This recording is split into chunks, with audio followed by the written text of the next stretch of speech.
Primeiro, o Lula já começou jogando contra, colocando quase 2 pontos percentuais do PIB de gasto a mais num orçamento já problemático.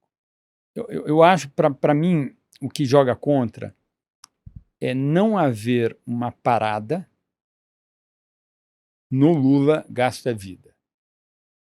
A gente começou conversando dizendo, olha, essa direção gasto é vida, esse Lula dilmado, é o Lula. E mais ainda, uma preocupação imensa da endogenia da política.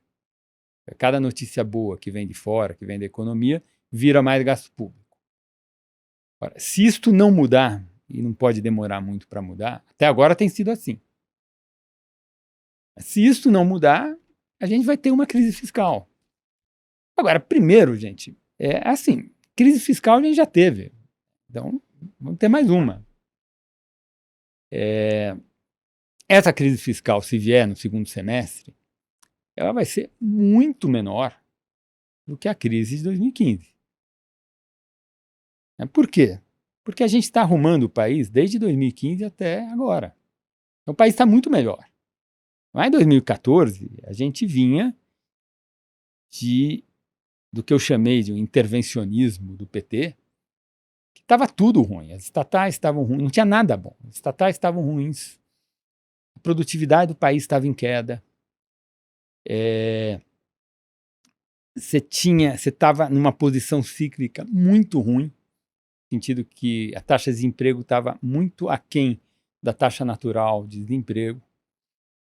Você tinha repressão inflacionária, né, controle de preços. E tinha um monte de investimento mal feito que ia maturar. Ou seja, coisa que não ia gerar caixa e que ia gerar dívida pela frente. Além do problema fiscal. Agora não, agora a gente aprovou a lei das estatais. Uma herança bendita do Guedes é as empresas estatais desalavancadas, gerando caixa bonitinha. Isso ameniza a crise fiscal. A gente não teve um ciclo de investimento público, todo ele mal feito e mal executado.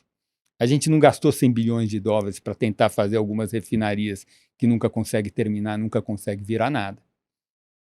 Então, nesse sentido, e a gente aprovou algumas reformas que aumentam a eficiência da economia. Tem alguma coisa para colher. Então, você tem uma herança desse período de ajustes da economia que começou no primeiro ano do segundo mandato da presidente Dilma e passou por todo mundo, com idas e vindas. Certamente 2022 foi um ano ruim, pela questão eleitoral, ciclo político na despesa e tal. Mas se eu pegar o agregado do que a sociedade brasileira fez e o sistema político fez, a gente tem que lembrar isso. Os políticos arrumaram. Entre 2015 e 2021, acho que tem um pacote legal. Acho que a gente tem que se orgulhar disso. A gente chegou na frente do precipício e a gente aprovou um monte de coisa que ajudou a arrumar. Essa é a parte meio cheia do copo. A parte meio vazia é que, de fato, o Brasil é um país que casou com a mediocridade.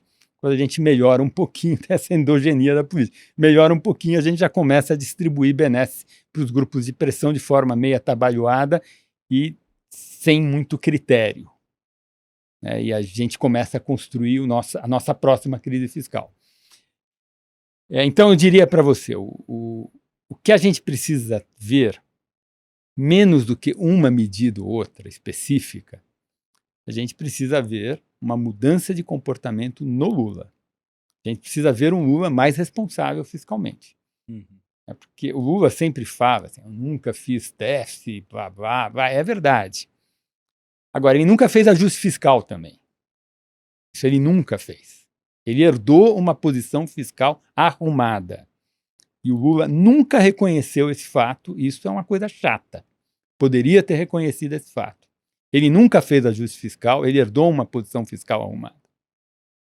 Então, eu não sei se ele tem claro a dureza que é fazer um ajuste fiscal. A gente vai aprender nos próximos 2 anos. Nos próximos 1 ano e meio a gente vai saber.